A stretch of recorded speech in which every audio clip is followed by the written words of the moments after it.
Olá, meus amigos pregadores, sejam muito bem-vindos ao nosso canal Pregando a Palavra, o canal do site pregandoapalavra.com.br. É um grande prazer receber aqui o seu acesso, a sua visualização. Muito obrigado. Eu quero pedir para que você fique conosco nesse vídeo até o final, tá bom? Nós vamos falar aqui a respeito de 10 dicas para você iniciar no estudo indutivo.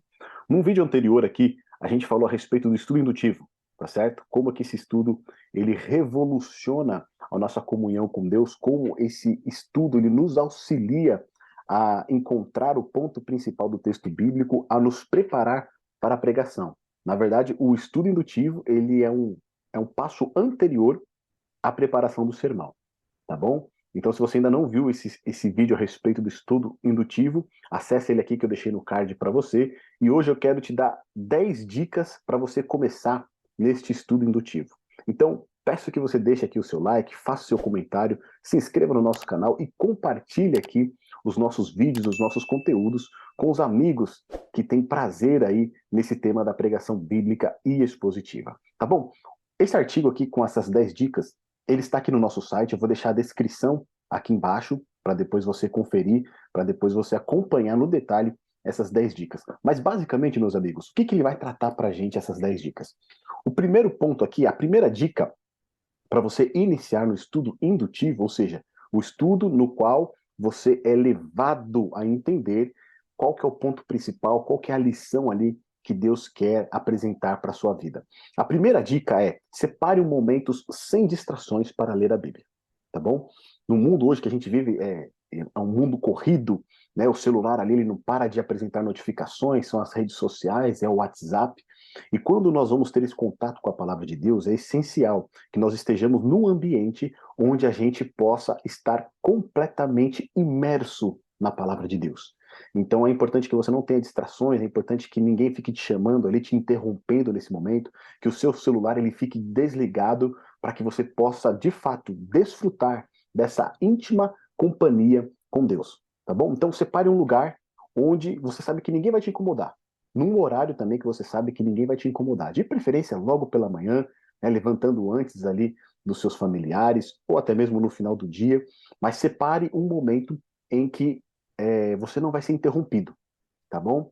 Eu sugiro que você faça isso pela manhã, porque o Spurgeon ele tinha uma frase célebre que dizia o seguinte: aquele que foge de um encontro com a palavra do encontro com a palavra do Senhor pela manhã, possivelmente não encontrará tempo para ela no decorrer do dia, tá certo?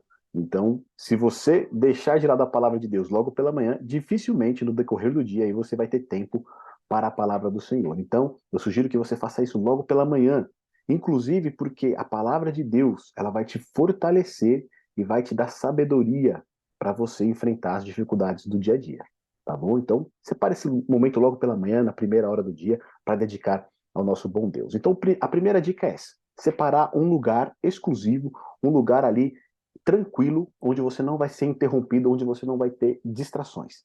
Fechado? A segunda dica: leia as escrituras com um plano e propósito. A gente tem aqui o ano bíblico, né, no qual você vai lendo ali alguns capítulos da Bíblia por dia. E é interessante você ter um plano de leitura. Sabe por quê? E não apenas ler a Bíblia aleatoriamente, tá certo? Por que eu digo que é interessante ter um plano? Quando você tem um plano, você se compromete. Quando você não tem um plano, né, você fala, hoje eu vou abrir a Bíblia aqui num trecho e vou ler. É... No trecho que abrir, você vai ler a Bíblia, tá bom? Você não vai ter ali um propósito definido, você não vai ter um objetivo claro. Quando você tem um plano, você fala, não, vou ler um capítulo da Bíblia por dia. Você já tem um plano, tá? Vou ler, vou fazer um estudo nos evangelhos. Então, todo dia eu vou ler uma porção dos evangelhos.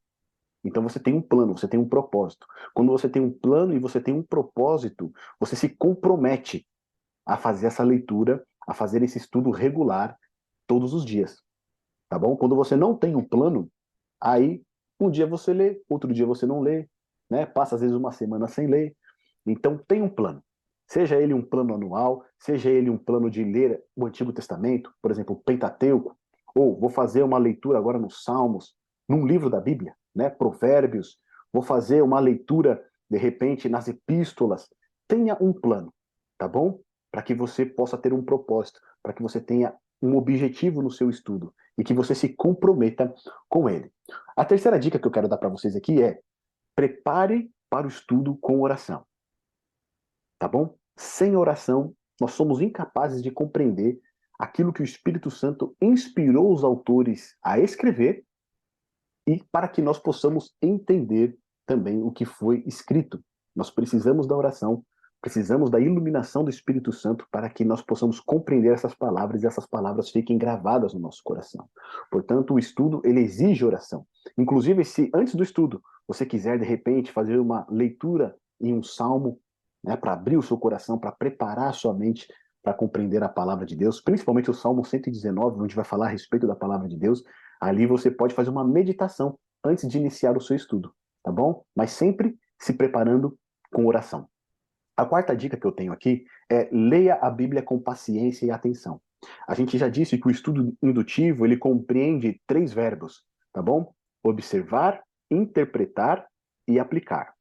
Por isso, a gente precisa ler com paciência, não passar correndo pelo texto, mas meditando em cada uma das palavras, em cada uma das frases, tá bom? Tudo que está escrito ali foi inspirado por Deus. Então, se foi inspirado por Deus, é útil, é agradável, é a palavra de Deus. E é importante que nós demos atenção a essas palavras. Não fazer uma leitura corrida apenas, né, para cumprir ali o nosso plano. Ó, o meu propósito é ler um capítulo por dia, então eu vou ler rapidinho ali e já cumpri o meu dever. Não.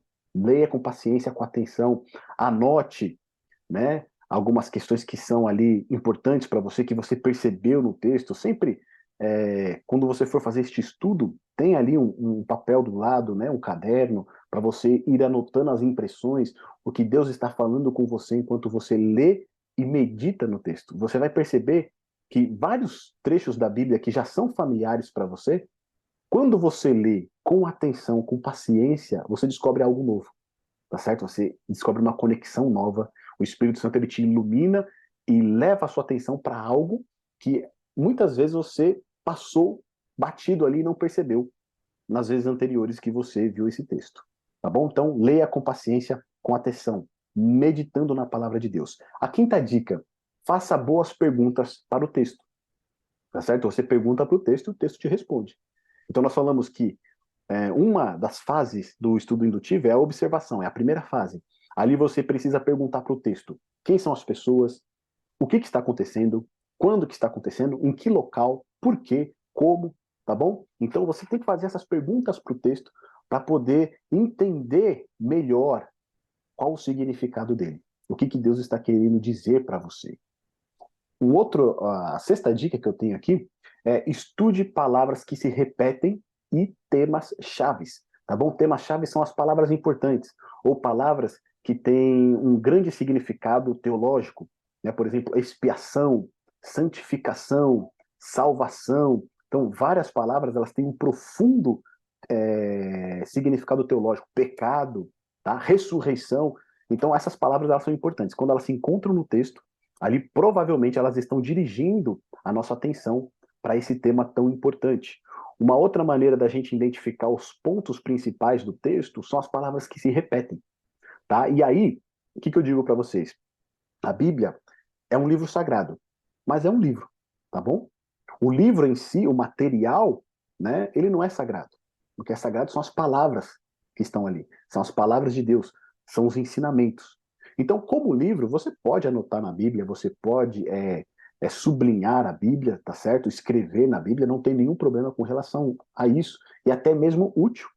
Muitas vezes eu consigo fazer o esboço do meu sermão no próprio texto bíblico, através das anotações, através das marcações, e sem utilizar depois um papel auxiliar. Eu quero dar um exemplo aqui para vocês, aproveitando essa dica, né, das palavras que se repetem, dos temas importantes. Eu quero compartilhar aqui com vocês um texto bíblico, tá? Esse aqui é um modelo de estudo indutivo, que depois eu vou convidar vocês para participar e realizar esse estudo junto comigo, tá bom? Online, aqui no YouTube.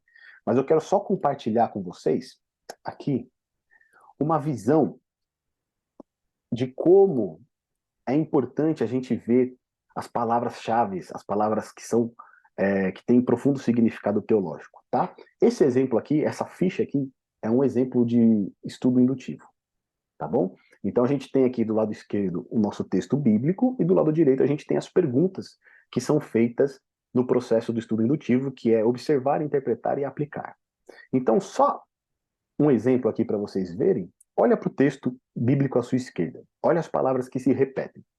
Eu usei o marca-texto aqui e deixei elas em amarelo, tá bom? Só de você bater o olho nas palavras em destaque, você já consegue entender qual que é o ponto principal aqui desse texto, que no caso é João, capítulo 15, do verso 1 a 11. Quais são as palavras que mais se repetem aqui? Fruto, está em mim, estiverdes em mim, permanecer em mim, tá certo? Permanecer no meu amor, guardar os meus mandamentos, gozo. Essas são as palavras que estão se repetindo. Ou seja, Cristo, nessa conversa com os discípulos, ele está guiando eles a entenderem como que eles podem ter uma vida frutífera, como eles podem ter uma vida de alegria, como eles podem guardar os mandamentos do Senhor, como eles podem ter uma vida em abundância, tá certo? De que maneira eles podem fazer isso? Permanecendo em Cristo, permanecendo em Jesus, né? Aqui a gente vai ter aquela profunda frase do Senhor que diz: sem mim nada podeis fazer. Tá bom? Então, qual que é o grande ponto-chave aqui, o ponto principal desse texto bíblico? Permanecer em Cristo. E aí depois a gente vai entender qual que é o propósito de permanecer em Cristo, tá certo? E como nós podemos permanecer em Cristo, respondendo ali as perguntas que estão ao lado. Tá bom? Esse estudo indutivo, em breve, nós vamos estar fazendo juntos, mas só para você entender, se na sua Bíblia você realçar, destacar as palavras que se repetem, só de bater o olho, você vai conseguir identificar qual que é o ponto principal ali que o autor destacou para você. Tá bom? Então, estude palavras-chave, as palavras que se repetem, as palavras que são de profundo significado teológico. Essa aqui foi a sexta dica. A sétima dica é: siga o fluxo de pensamento dos autores bíblicos. O que significa isso? O estudo bíblico indutivo exige que sejamos bons leitores, que procuram seguir o fluxo de pensamento dos autores bíblicos. As palavras, as cláusulas, as sentenças, os parágrafos de cada passagem, elas não chegam a nós como afirmações isoladas da verdade, mas elas estão conectadas, elas estão ligadas, elas seguem um fluxo lógico, tá bom? Os bons leitores, eles devem distinguir entre cláusulas principais e cláusulas que são de apoio, e devem prestar especial atenção às conjunções a fim de localizar o ponto principal do autor e os pontos de apoio. Lembra lá da sua aula de gramática, na aula de português, que você detestava, não é? Conjunções, advérbio, etc. Tempo verbal. Então, na Bíblia também nós temos o uso da gramática e ela nos auxilia muito a entender os pontos principais do texto bíblico. Tá? Aqui no nosso artigo a gente vai ter ali alguns exemplos, né? Olha só, alguns que eu vou compartilhar com você, depois você pode acessar aqui o link na descrição do vídeo. Quando você tem o e, o que significa o e numa frase, numa sentença? Ele está ligando duas instruções, tá certo? Paralelas, juntas, ou ele está acrescentando informação. O mas, quando você tem um mas numa frase, ele introduz um contraste. Então o autor ele está falando algo e de repente tem um mas ou um entretanto, né? Significa ali um contraste. Ele vai contrastar a primeira afirmação com a segunda afirmação. O por, o porquê, elas exprimem o quê? Razões, tá certo? Ela vai dizer o porquê de certas coisas estarem sendo ditas. Né? O próprio Evangelho de João, no capítulo 3, no verso 16, né? Porque Deus amou ao mundo. Esse porquê está explicando o quê? Aí você precisa voltar um pouquinho no texto para entender qual é a explicação que está sendo dada. O C, né? O SE, ela introduz o quê? Uma condição. Né? Se a gente pega lá o segundo livro de Crônicas, capítulo 7, verso 14, se o meu povo que se chama pelo meu nome, ou seja, é uma condição, tá certo? Pode ser atendida ou não ser atendida. O como introduz uma comparação, tá certo? Ele vai comparar duas partes, dois elementos, duas pessoas. Para que ou que introduz declarações de propósito, tá certo? O próprio João 3,16, né? Porque Deus amou o mundo de tal maneira que deu seu Filho unigênito para que todo aquele que nele crê não pereça, mas tenha a vida eterna. Então, qual que é o propósito, tá certo? Para quê? Ele indica um propósito.